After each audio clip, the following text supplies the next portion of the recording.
Espírito Santo, que é uma igreja também acolhedora. Nós estamos entre canal 1 e canal 2. Não é canal de dente nem canal de TV, é canal de água. Né? Santos é dividido em 7 canais, 5 canais na cidade. Nós temos lá uma baía de 7 quilômetros mais ou menos de praia. Né? A nossa casa, a Casa Pastoral, está a 3 quadras da praia. E a gente aproveita bastante ali. A primeira igreja do Presidente Santos, uma igreja antiga, e na história ela é mãe e avó de todas as igrejas do litoral paulista. Todas as igrejas partindo ali da cidade de Santos. E quando você ouve dizer assim, o pastor está lá há 10 anos, a igreja é muito boa. A igreja, para aguentar um pastor há 10 anos, tem que ser muito grande. A igreja é boa mesmo. Eu tenho até medo dessa igreja ser arrebatada, sabe? E eu ficar por aí. Né? A igreja é muito boa. O pastor, só a misericórdia de Deus mesmo. Mas é uma alegria estar aqui com os irmãos. Eu quero deixar no seu coração 3 versículos. Abra sua Bíblia em Marcos, capítulo 1, versos 29 a 31. Marcos 1, 29 a 31. Eu peço licença, a minha versão é um pouquinho diferente, é NVI, mas dá para você acompanhar sem nenhum prejuízo. Evangelho de Marcos, capítulo 1, versos 29 a 31. Palavra que conta a cura da sogra de Pedro. Marcos 1, 29 a 31. Logo que saíram da sinagoga, foram com Tiago e João à casa de Simão e André. A sogra de Simão estava de cama com febre e falava a respeito dela a Jesus. Então ele se aproximou dela, tomou-a pela mão e ajudou-a a levantar-se. A febre a deixou e ela começou a servir-os. Palavra de Marcos 1, versos 29 a 31. Megalomaníaco é a pessoa que gosta de coisas grandiosas. Esta questão de grandiosidade, ela campeia várias formas de pensamento. Pode ser coisas em termos de objeto, pode ser coisas em termos de status, pode ser coisas em termos de realização de sonhos e assim por diante. Megalomaníaco é aquela pessoa que tem uma predileção, uma inclinação, uma determinação para tudo aquilo que é majestoso, grandioso, possui um status considerável e chama a atenção. Como as pessoas gostam de coisas grandes? Nós conhecemos o Guinness Books, que é um livro muito interessante. Esse livro surge através de um diálogo entre 2 senhores, que um perguntando ao outro, e não tiveram resposta, qual era a ave mais rápida da Europa. E eles descobriram que não existia nenhuma literatura que tratava sobre a ave que tinha o voo mais rápido do continente europeu. Esse Sir Beaver, que é o homem que cria, ele tinha uma cervejaria que se chamava Guinness. É exatamente dessa cervejaria, ou a partir desse nome, que ele faz e cria um livro chamado hoje Guinness Books. Hoje ele está traduzido em 37 livros. E o Guinness Books ele apresenta uma infinidade de grandiosidades, de coisas que nós muitas vezes não temos acesso. O maior isso, o maior aquilo, o mais rápido, o mais forte, o mais antigo e assim por diante. Se você sondar o seu coração, de uma certa maneira nós também apreciamos isso, as coisas grandiosas.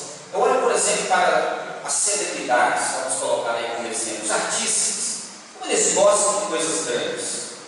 Alguns gostam de casas, mansões, iates, contas bancárias, às vezes de uma forma mais pessoal. A mulher também gosta de coisas grandes, de marcas, de joias de estimado valor e assim por diante. Portanto, existe uma grande predileção reinante em nossa era acerca das coisas grandiosas. A história de Pedro é muito interessante nesse episódio, porque a Bíblia diz que ele tinha uma sogra. Não se sabe dizer ao certo se a esposa de Pedro era viva, provavelmente era falecida. Pedro talvez fosse viúvo, mas ele tinha uma sogra viva. E a sua sogra estava doente. E me chama bastante bastante atenção o fato de se referir à passagem à sua sogra sem sequer mencionar o seu nome. Era habitual nos escritos judaicos, hebraicos, que o nome da mulher não fosse mencionado com tanta clareza, com tanta especificidade. Alguns pais da igreja, como Clemente de Alexandria e o próprio Ambrósio, atribuíram a essa mulher o nome de Perpétua. Os pais da igreja foram aqueles que vieram logo após a igreja primitiva, logo após os apóstolos. Mas este evento, ele é de grande importância. E observe, você leu comigo 3 versículos apenas. Você deve estar perguntando, mas o que é que o pastor vai falar nesse texto? Mas esse texto tem uma relevância imensa, porque os 3 evangelhos sinóticos, Mateus, Marcos e Lucas, narram essa história. Algumas variações, mas em síntese a história não tem nenhum prejuízo para o seu conteúdo. Outro detalhe interessante, quando você vê essa mesma parte histórica em Mateus, essa história é precedida por outras curas fantásticas. O leproso, o paralítico, e de repente Jesus tem a oportunidade e a experiência de curar uma febre. Com base nessa passagem, eu quero pensar no seu coração sobre o seguinte tema: Deus dos pequenos milagres. E quero andar exatamente na contramão da minha introdução, porque de repente eu e você somos tão dominados, tão fascinados, tão impactados pelas coisas grandiosas, que nós deixamos de perceber a mesma grandeza de Deus nas coisas pequenas, triviais, insignificantes, não tão valorosas aos olhos humanos. Eu fico imaginando que é muito impactante narrar, presenciar, testemunhar a cura de um câncer. Mas por que não é tão importante e fascinante testemunhar a cura de uma forte dor de cabeça, ou no caso específico, uma febre, ou quem sabe uma gripe? E essa passagem ela revela lições fantásticas acerca deste Deus dos pequenos milagres. Primeira coisa é que ele ensina que em tudo há uma profunda dependência dele. A história é simples. É apenas uma fé, é um milagre aparentemente pequeno, mas a passagem é profunda nesse sentido. Nós dependemos de Deus, quer seja para curar um câncer, quer seja para curar uma simples e insignificante fé. O verso 30 que nós lemos diz que a sogra de Simão estava de cama, com febre, e falaram a respeito dela a Jesus. Quando estes homens falam dessa mulher, acerca da sua necessidade, da sua precariedade, quando eles apresentam o problema a Jesus, a existência dessa fé, essa notificação, este conhecimento dado a Jesus, na verdade, eles estão revelando a sua inteira impotência, incapacidade, falta de destreza para lidar com uma coisa tão simples. Eles estavam, sim, suplicando a Jesus a cura dessa enfermidade. O que nos mostra, tanto quanto eles, nós também enfrentamos coisas tão simples e muitas vezes não temos recursos para enfrentar essas coisas. Não temos alternativas, não temos habilidade, não temos paciência, não temos conhecimento e muitas vezes sequer sabemos o que devemos fazer. Deus dos pequenos milagres, ele ensina que em tudo há uma profunda dependência dele. Você já se deu conta que eu e você nos habituamos a crer confiantemente que a maioria das coisas pequenas da vida ou na vida são por nós facilmente administradas? Você deve se lembrar de uma reportagem exibida no ano passado, quando a Imigrantes foi inundada com uma grande tromba d'água, uma grande tempestade. E o que mais me chamou a atenção naquele episódio, uma das pistas ficou fechada por vários meses para que ela fosse recuperada, e todas as vezes que eu passo por ali, eu lembro dessa cena, desse episódio. A água simplesmente entrou na pista, e como a pista da Imigrantes é na forma de viaduto, ela é completamente fechada, não tem para onde a água ir, especialmente um volume tão elevado. E o que mais me chamou a atenção é que muitos carros foram inundados com essa água, foram arrastados, e 2 mulheres que estavam de férias em Santos, pela primeira vez que foram lá, morreram afogadas. Dá para você você imaginar, se você conhece a estrada, alguém morrer afogado no viaduto? Eu sempre chamo a atenção dos membros da minha igreja, eu tenho lá na minha igreja mais ou menos 100 irmãos, que todos os dias sobem e descem para São Paulo, através dos fretados, vão trabalhar em São Paulo. Eu faço essa viagem muitas vezes também, e nós simplesmente saímos de casa com a maior tranquilidade, isso é positivo, é importante, mas achamos que conhecemos a estrada, que temos total domínio sobre a estrada, e que nós podemos ir e voltar tranquilamente, a ponto de nos esquecer que nós só conseguimos subir e descer imigrantes, porque Deus está abençoando a nossa vida, abençoando tanto. Eu nunca me afoguei lá, mas eu poderia estar no lugar daquela mulher. Mas quando a coisa é grande, aí nós oramos, aí nós proclamamos jejum, aí nós reunimos a família, aí nós chamamos a igreja, porque as coisas grandes nos assustam. Isso é bom, por um lado, porque quando eu enfrento uma coisa muito grande, eu reconheço que eu não posso fazer absolutamente nada. Mas eu esqueço que quando eu enfrento as coisas pequenas, eu também não posso fazer absolutamente nada. E pior, o Deus que age no meio das coisas tremendas é também o Deus que, em essência e em natureza, usa o mesmo poder para abençoar você em coisas pequenas. A neurociência apregou na estrutura neural do tênis cerebral as sinapses. As sinapses é um tipo de encontro, um tipo de comunicação elétrica, química, mecânica entre os neurônios, de forma que se a sua sinapse não funcionar bem, você não consegue fazer isso. Quando uma pessoa sofre derrame, ela tem a sua sinapse comprometida, a sua parte cerebral. Muitas vezes ela não consegue segurar um copo de água para levar aos lábios. Muita gente deixa de tomar água, mas nós só valorizamos pegar um copo e tomar água quando a gente deixa de pegar um copo e tomar água. Um exemplo desse tipo de dependência nas coisas pequenas, ele é comissionado por Abraão buscar a esposa para Isaac, e ele clama a Deus: rogo-te que me acudas, está lá em Gênesis 24, 12. Rogo que me acudas hoje e use de bondade para comigo e meu senhor Abraão.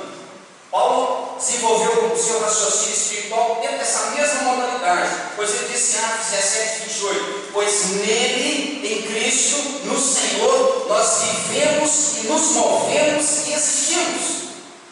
Se não é Deus que sustenta a minha vida, eu não consigo descer essa estrada, eu não consigo chegar ao meu trabalho, à minha residência, eu não consigo entender e compreender a teoria da química. É Deus que nos fortalece, nos abençoa, nos dá condições para isso. Na prática, nós desconhecemos também, quando esquecemos das pequenas coisas, que tudo, absolutamente tudo, é do interesse de Deus. O próprio Jesus disse em Lucas 12: até os cabelos da cabeça estão contados. Os meus são muito poucos, alguns aí nem tem mais. Pode ser os cabelos da perna também, não tem problema. Até os cabelos da vossa cabeça estão contados. Vocês valem muito mais do que os pardais. E por que não dizer que a fé que nós manifestamos diante do Senhor acaba por excluí-lo, se esquecendo dele, não atribuindo a ele toda a graça, todo o poder, toda a honra e todo o louvor nas pequenas coisas. Deus dos pequenos milagres, Ele nos ensina que nas coisas mais triviais e simples nós dependemos dele. E é com esse pensamento e espírito que o salmista escreveu: esquadrinhas o meu andar e o meu deitar. Deus, o Senhor examina minuciosamente o meu andar e o meu deitar. O Senhor procura palmo a palmo, o Senhor escarafuncha, o Senhor esbilhota, revista, analisa, investiga. O Senhor sabe de todos os detalhes da minha vida. O meu deitar, o meu levantar, o meu andar é feito sob a supervisão de Deus e na dependência de Deus. Jesus, a sogra de Deus está com fé. Nós dependemos do Senhor. Segunda coisa, Deus dos pequenos milagres ensina que em tudo há uma profunda dependência dele, que em tudo há uma contínua atuação do seu poder. Então ele, Jesus, verso 31, se aproximou dela, tomou-a pela mão e a ajudou a levantar-se. A febre a deixou.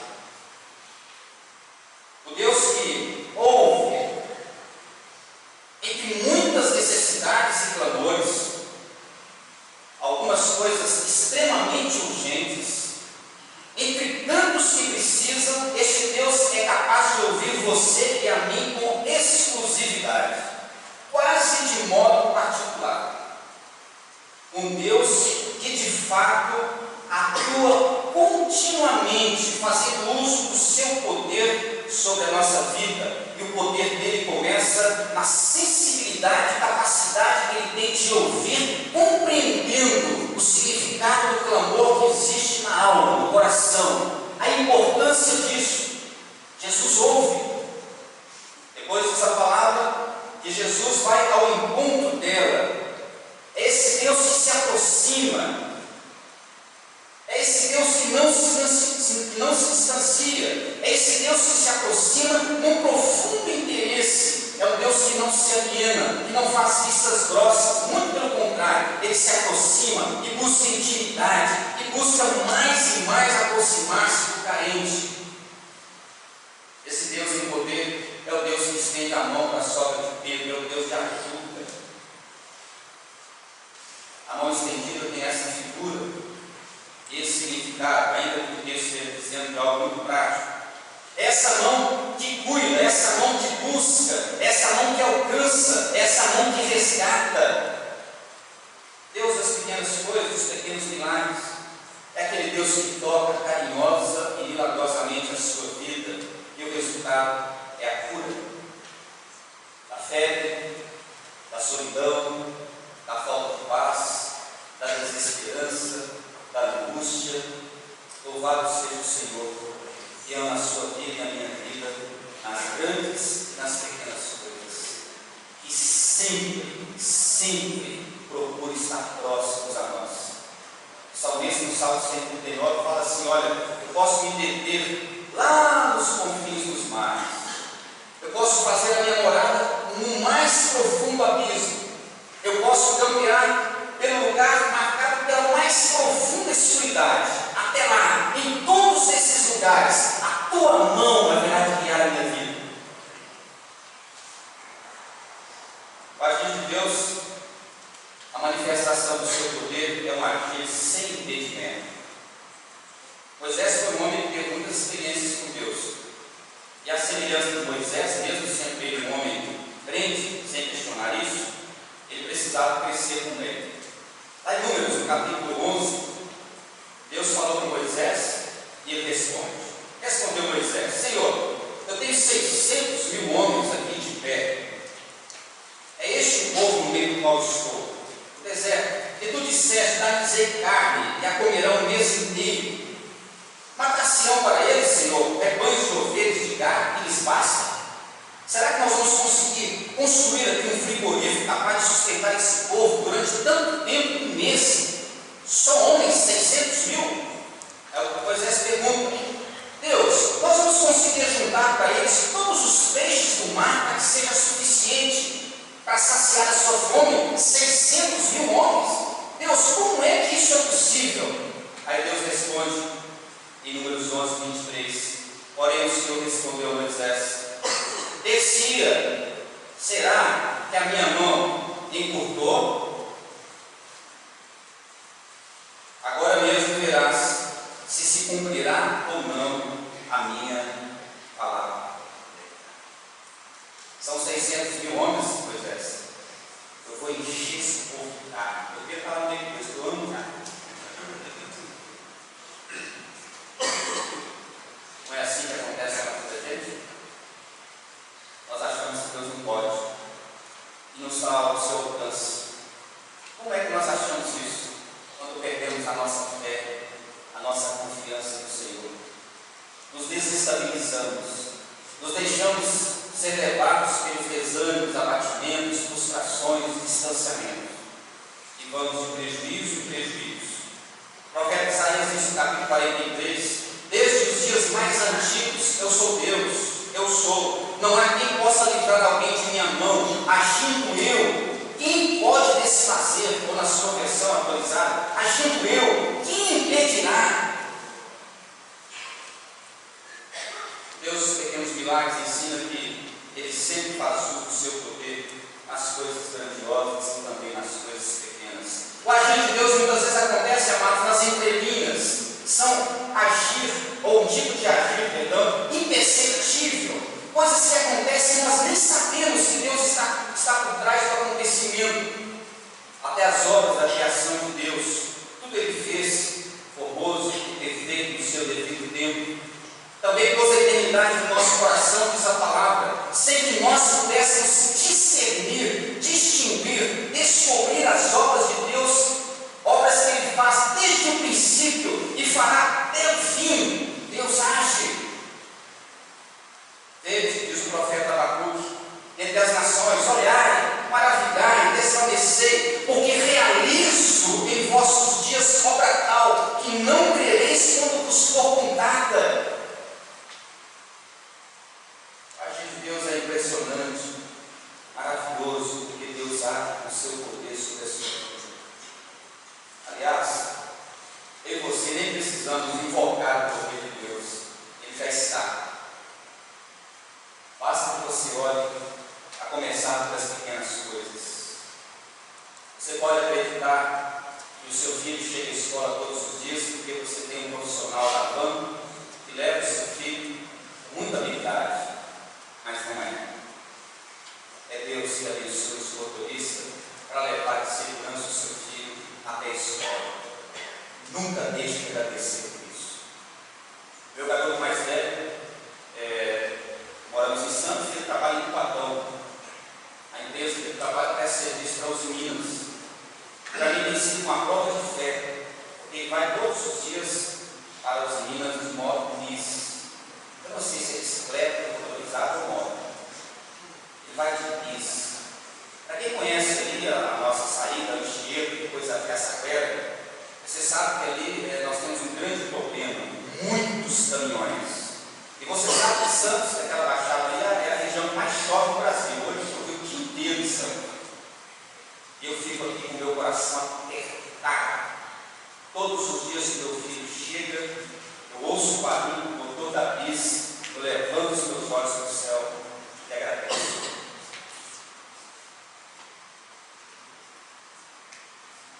A presença de Deus é atuante, é valorizadora. Tem mais valor de vós do que muitos fatais. E disse Jesus, portanto, não tem mais. O Deus dos pequenos milagres, Ele ensina que em tudo há uma profunda dependência dEle. Ele ensina que em tudo há uma contínua expansão do seu poder. É a última lição. Ele ensina que em tudo o seu nome deve ser glorificado. Pode ser glorificado. Eu não sei explicar aqueles eventos mais dolorosos da nossa vida. No momento que estamos enfrentando algum tempo de angústia, de provação, nós não sabemos discernir muito bem, com perfeição e exatidão, todas as coisas. Mas uma coisa você pode confiar: todas as coisas que estão acontecendo no seu fim glorificarão o nome de Deus. E dificilmente alguma coisa que glorifique a Deus é algo ruim para a nossa vida. Diz o texto no verso 31, depois que Jesus tomou-a pelas mãos, ajudou a caminhar, a febre a deixou, diz o texto, passando ela a servi-los. Olha que coisa linda! A sua vida é a vida da sogra de Pedro. Deus vai em sua direção. Deus ouve e sabe da sua necessidade. Deus se aproxima da sua vida com mão estendida, fazendo uso do seu poder. E Deus espera a sua resposta, mesmo não carecendo dela. Porque de uma maneira ou de outra, todos nós estamos respondendo às bênçãos de Deus. E essas respostas acontecem muitas vezes lá no fundo do nosso ser, na nossa intimidade, na forma de sentimentos, na forma de pensamentos, muitas vezes na forma de alegria, mas também na forma de preocupações, ansiedades. Vou dar um exemplo. Você tem uma casa maravilhosa, seus filhos estão com saúde, você tem o seu trabalho, você ganha o suficiente para manter a sua casa, mas você de repente fez um planejamento para segunda-feira trocar o seu veículo. E de repente, não sei porquê, as coisas não deram certo. Você chegou ali na concessionária com o seu carro usado, já estava, entre aspas, comprometido no negócio, mas de repente o carro que estão te oferecendo é um carro diferente daquele que você queria. De repente, tudo está errado, embaraça, dá problema em documento, o sistema sai do ar, a vendedora não te trata bem, o café da empresa estava sem açúcar e assim vai, acertou o dia. Qual é a nossa tendência? Voltar para casa chateados, aborrecidos, entristecidos, derrotados. Se pudéssemos, processaríamos aquela concessionária, se pudéssemos, falávamos umas boas verdades para aquela vendedora. O que eu quero dizer com essa imaginação toda é que às vezes eu e você temos tudo que precisamos. E de repente, porque não deu certo uma coisa simples, até porque eu já tenho meu carro, eu vou apenas trocar de carro, eu me aborreço e vivo como se eu não tivesse nada na vida. Quando Paulo diz aos Tessalonicenses, em tudo dai graças, ele não está dizendo que você deve se agradar de tudo, na verdade. Tem coisas muito ruins na vida, antipáticas, desprazeres, infelicidades, sem dúvida. Mas ele diz assim, independente disso, você deve agradecer, porque Deus está no controle de todas as coisas.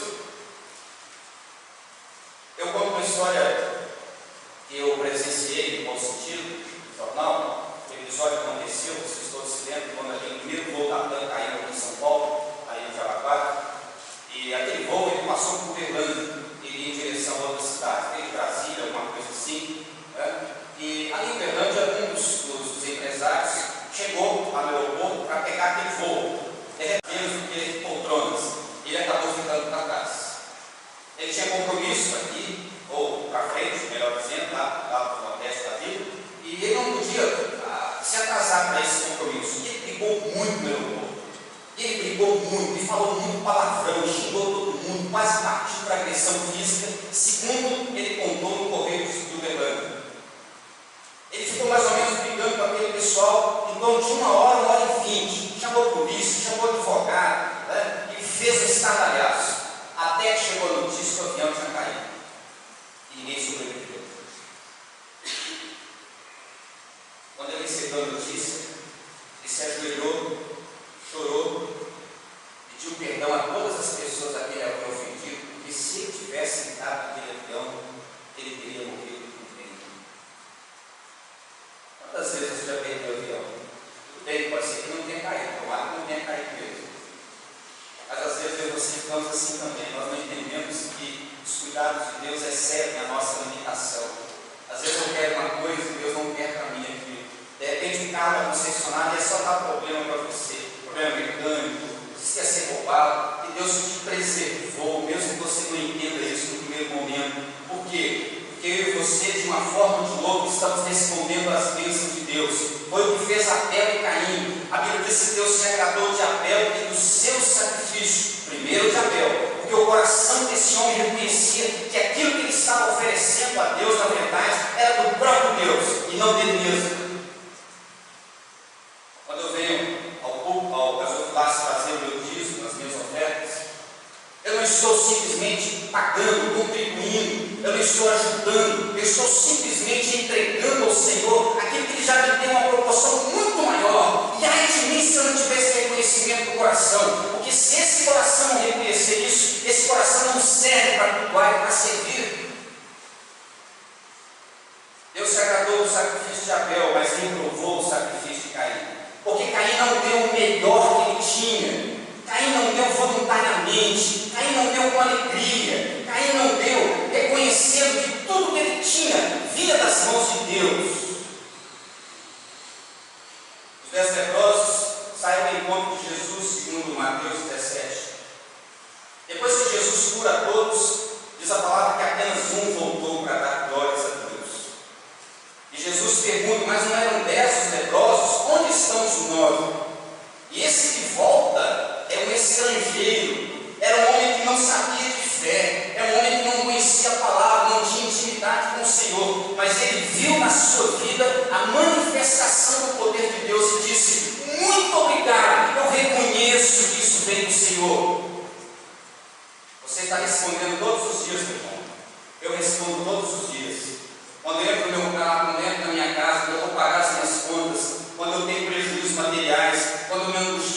respondendo a Deus, estou dizendo obrigado por quem sabe.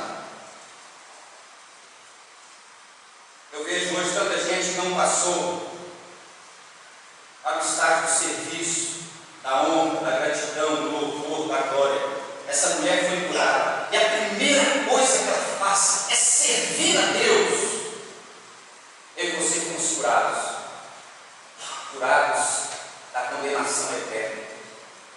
Jesus levou sobre si as nossas enfermidades. Você tem salvação, eu tenho salvação. Diz a palavra que aquele crê que Jesus é o seu Senhor e Salvador, ele tem a vida eterna. Eu e você já recebemos o que mais precisávamos na vida. Qual tem sido, portanto, a nossa resposta? Quais são os altares que nós erigimos no nosso caminhar? Há aqui também a consideração para com o valor da bênção. Quando essa mulher serve, ela está dizendo assim: eu reconheço que o Senhor me curou, eu tenho noção do significado dessa bênção. E nós temos N pessoas na Bíblia dando esse mesmo testemunho. Olha o cego de Jericó, imediatamente depois de ser curado da sua cegueira, tornou a ver e seguia Jesus, glorificando a Deus. E o povo, vendo isso, dava louvores ao Senhor. Olha a mulher de espírito de enfermidade, aquela que andava encurvada. Jesus impôs sobre ela as mãos, diz o texto que imediatamente ela se endireitou, e a partir daí ela dava glórias a Deus. O endemoniado Gerazeno, Lucas 13. Ele suplicava para que deixasse estar com ele. Ele foi curado, Jesus o libertou daqueles demônios, e ele insistia para que Jesus deixasse que ele caminhasse com ele. Aí Jesus disse: vai lá, começa a proclamar, vai pregar. E disse que a palavra que ele foi, começou a proclamar em Decápolis tudo o que Jesus lhe fizera. Evangelho de Marcos, capítulo 5.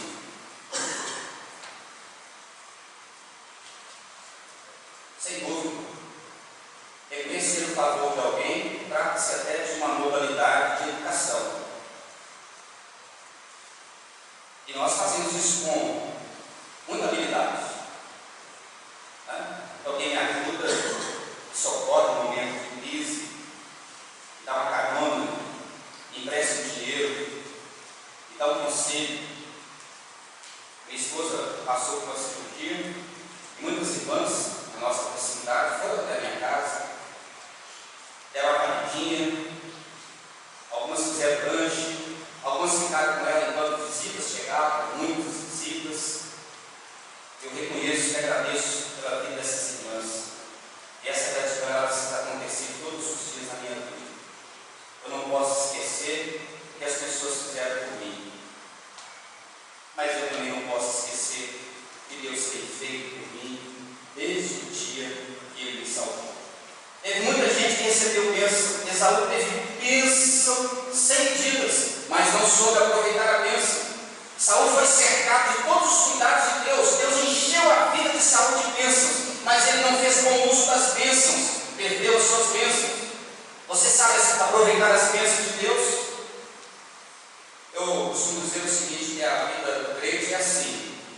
É igual com as crianças, né? Você tem em casa, você compra um brinquedo só. Eu tenho 3 lá em casa. Lá não tinha essa dificuldade, porque os meus filhos são distantes na idade. Um gosta, o outro já deixou de gostar. Mas imagina duas crianças na mesma faixa etária. Você compra lá um videogame. Aí o mais velho quer jogar, mas o mais novo também quer. E aquele brinquedo que era para ser alegria, bênção, realização, se torna um problema na vida dos nossos filhos. Tudo bem, isso é comum em todo lar. Nós temos que educar os nossos filhos e ensiná-los a dividir as coisas. Normal. Mas é mais ou menos assim. Eu e você recebemos um brinquedo de Deus para nos divertir, para nos alegrar, para ter comunhão, para crescer, e nós estamos brigando um com o outro. Nós não sabemos o que fazemos das bênçãos de Deus, o que fazer das bênçãos de Deus. O nosso coração não responde à altura daquilo que recebemos em termos de gratidão. E não estou falando para que você seja acima de ser humano. Não. Gratidão. Essa mulher é curada e ela passa a servir a Jesus. O Deus dos pequenos milagres, Ele ensina que em tudo há uma profunda dependência dEle. Ele ensina que em tudo há uma contínua atuação do poder dEle.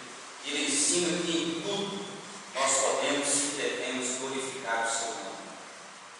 Eu fecho a minha reflexão fazendo menção do Salmo 131, quando o salmista fala assim: eu não ando à procura de grandes coisas, nem de coisas maravilhosas demais para mim. É como se ele dissesse: Senhor, eu não fico atrás de coisas. Às vezes nós temos a bênção de comprar o nosso apartamento, ele tem 70 metros quadrados, a gente fica tão feliz até o primeiro ano. Aí no segundo ano a prestação começa a ficar muito cara, o apartamento fica pequeno, de repente parece que ele encolheu. Eu precisava encolher, não consigo emagrecer, mas o apartamento emagreceu. E aí eu começo a desejar um apartamento de 95 metros quadrados, porque afinal de contas o meu cunhado, um malo da vida, tem um apartamento lindo e maravilhoso de 95 metros quadrados. Veja, se você quer sair do 75 para 95, isso é muito bom. Você faça disso um projeto, um sonho ideal, mas você não pode ficar descontente com 75. Para você chegar ao quarto ano, você precisa da nossa oficina. É assim. É assim. Aí eu vou para 95 metros. Apesar do meu ser com 75, mas aí de repente há um boom explosivo imobiliário na minha cidade, e agora o meu apartamento tem 95, os outros também são de 95, mas o meu não tem área de lazer. Tem um elevador aqui de madeira, quando eu aperto muito eu levo choque, né? E a parada do meu andar parece até risada de avião. Aí eu vou visitar o meu cunhado com nada aquele mesmo. O cara comprou um apartamento, a piscina dele é aquela que tem horizonte assim. O elevador é particular, ele para só na porta dele, com senha. Eu falo: meu Deus, esse apartamento meu é horrível. Eu quero aquele, Senhor. Eu começo a cobiçar, a desejar, e já começo a desgostar de 95 metros. Meu irmão, você pode morar num apartamento de 500 metros quadrados, o problema não está no apartamento, o problema está no coração. Se você gosta de comer um prato chiqueza e usar roupas chiquezas, ter um veículo chiqueza e assim por diante, você começa com as coisas simples. Você pode até chegar ao chique, mas você não pode perder o espírito de simplicidade. Porque se algum dia lhe for tirar toda essa grandeza, toda essa mania de grandeza, esse status, você vai rir. Eu preciso olhar para Deus e perceber que Ele é o Deus dos pequenos milagres. Mas seja em coisas tão pequenas ou em coisas tão grandiosas, Deus é maravilhoso, porque Ele cuida da nossa vida.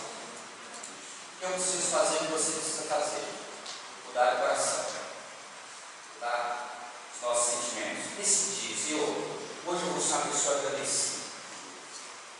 Hoje eu quero ser uma pessoa agradecida. Meu garoto, quando começou a trabalhar, ele ria e chorava ao mesmo tempo. Eu falei: depois de 1 ano e 2 meses, ele começou: ai pai, isso está tão pesado, estou tão cansado. Aí eu cheguei para ele: Ricardo, vamos orar para Deus te mandar embora, para você ficar desempregado, né? E quem sabe, 5 anos aí, os próximos 5 anos, lá no final dos 5 anos você conseguir outro emprego. Não, pai, não faz um negócio desse, pai. Tão feliz agora, está reclamando, vamos tirar esse negócio ruim da sua vida. Eu oro em nome de Jesus, oração poderosa, que tira qualquer emprego. Não, pai, não, por isso não. Então você vai continuar lá firme, trabalhando com alegria, gratidão, beleza? Beleza. Voltou o sorriso. Deus dos pequenos milagres sacou para falar o seu coração. Talvez você tenha vindo aqui a convite de alguém. Talvez você esteja precisando de milagres. Não uma empresa, um emprego, mas um milagre dentro de você. Esse milagre que Deus é capaz de realizar em Jesus Cristo. Basta que você entregue a sua vida a Jesus. Que Deus os abençoe. Amém. Amém.